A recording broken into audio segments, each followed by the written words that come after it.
Munjenga mukumba, wewe mwakumba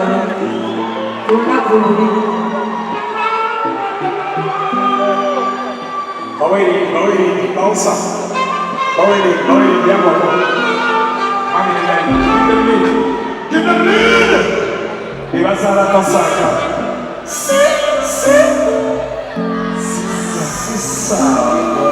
Mami nenda Baweli. Bausa, mekwe. Zambio. Goka chila. Black Magic Entertainment. Mami nenda dress. Beautiful. Oh yeah, mami nenda.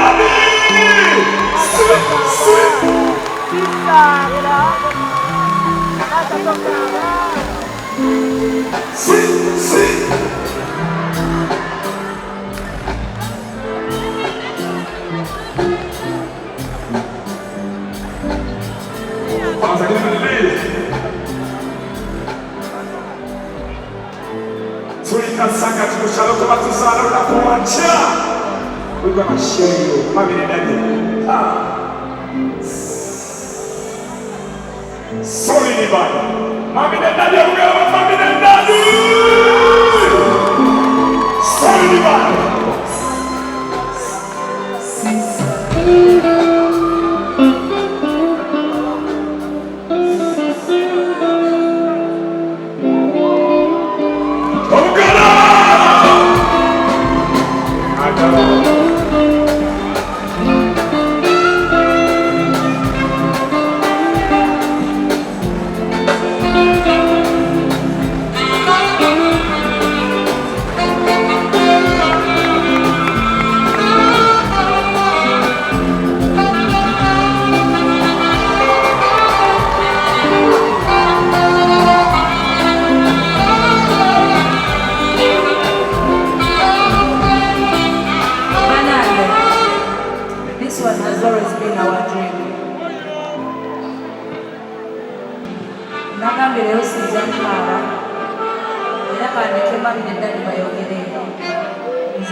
Okubagira ku blankets and wine. Abantu bona bali batudde. Omukyalo oyo.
Mwebale kwagala mwana waffe, mwebale kwagala muganda wammwe Mukisa.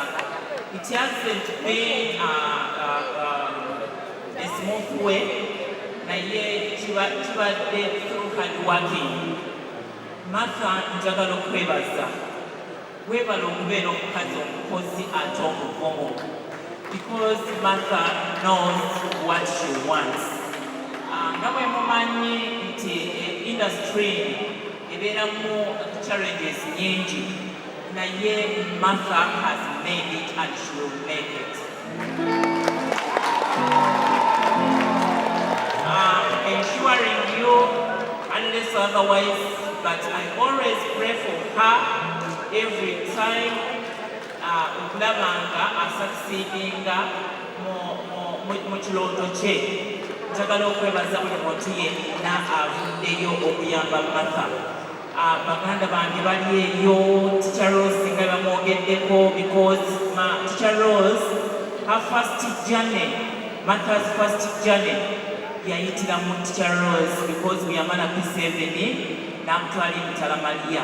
Ng'amulaba alina talent y'amaanyi, ne tugenda ne tusobola okuba nga tufuna ekifo era n'akuza talent ye bulungi.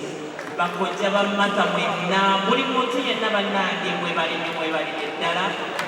Setujja kukoowa wonna bwe mulaba ono mwana wammwe, bwe mulaba ng'asobezza just inbox her omugayidinge asobole okuba ng'akola ekyo ekirungi.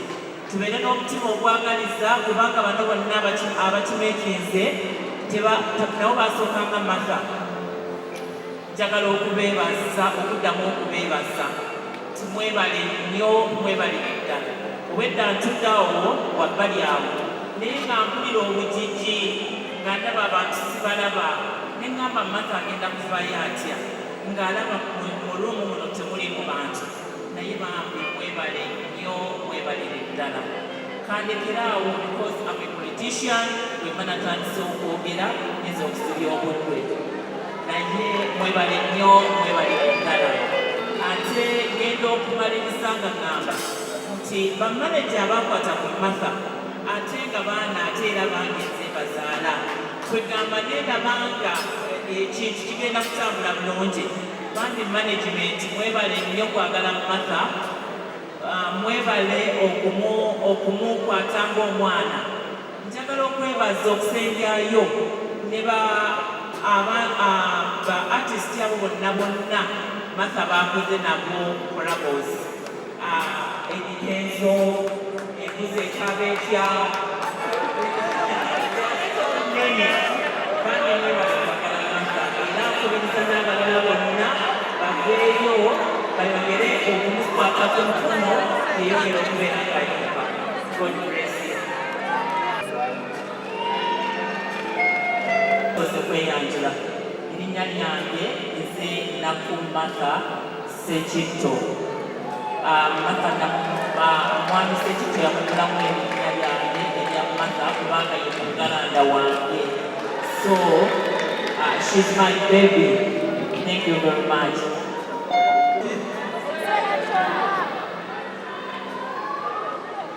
Katonda kyatandika kibasobedde.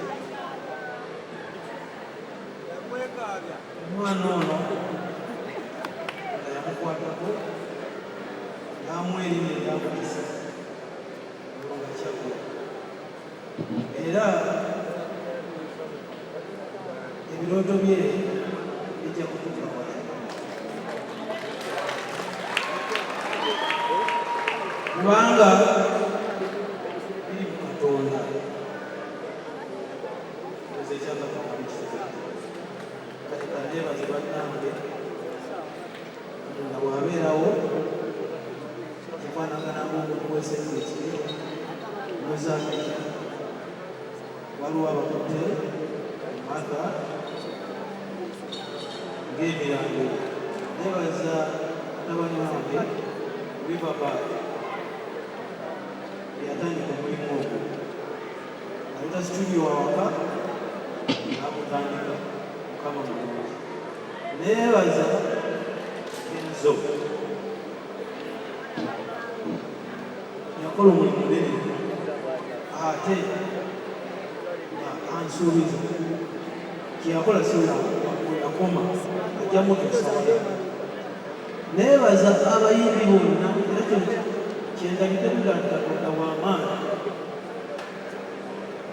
Abayimbi baagadde Martha bonna ne bamuyimirirawo, abanene n'abato. Muza mubalabe seeyogere yeeyogera byonna, kale Katonda mulungi akikoze. Bannange mwenna mwenna abali wano beebaza kubanga mmwe oba ngambe mmwe siteemu kuliko n'ebibala akuliko bannange temukomaawo mwagalire ddala mwebale nnyo mwebale.